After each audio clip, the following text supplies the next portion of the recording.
تو سارے نبی اس کے محتاج ہیں. انتم الفقراء الی اللہ. قربان جاؤں، یہ جو میں نے آیت پڑھی ہے یہ سورہ فاطر کی ہے. اس آیت میں ایک عجیب لفظ ہے. ادھر فرمایا انتم الفقراء اور اوپر کی آیت میں فرمایا والذین تدعون من دونہ ما یملکون من قطمیر. جنہیں تم پکارتے ہو ما یملکون من قطمیر، وہ کھجور کی گٹھلی کے چھلکے کے بھی مالک. کیا کمال ہے. کہیں قطمیر کا، کہیں فتیل کا، کہیں نقیر کا. یہ 3 لفظ قرآن کے. کھجور کی گٹھلی کے اوپر ایک باریک سا پردہ ہوتا ہے، اسے قطمیر کہتے ہیں. کھجور کی گٹھلی کے بیچ میں ایک نالی ہوتی ہے، شگاف.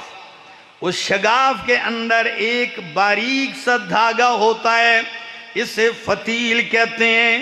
اور گٹھلی کی پیٹھ کے اوپر ایک نقطہ سا ہوتا ہے، اسے نقیر کہتے ہیں. ادھر مثال دی ہے قطمیر کی.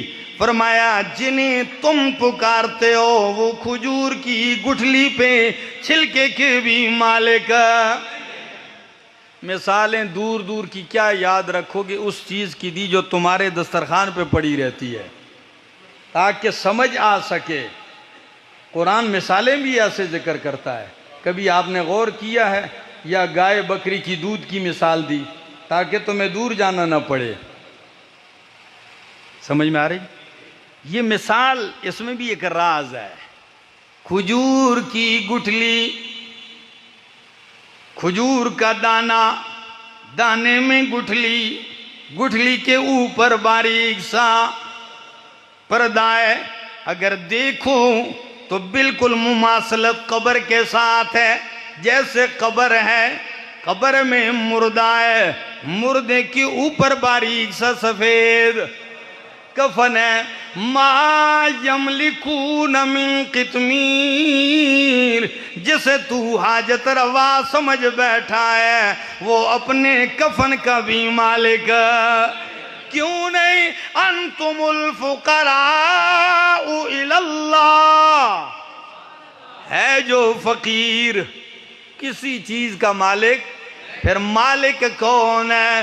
قل اللہم مالک الملک تؤتی الملک من تشاء وتنزع الملک ممن تشاء وتعز من تشاء وتذل من تشاء بیدک الخیر.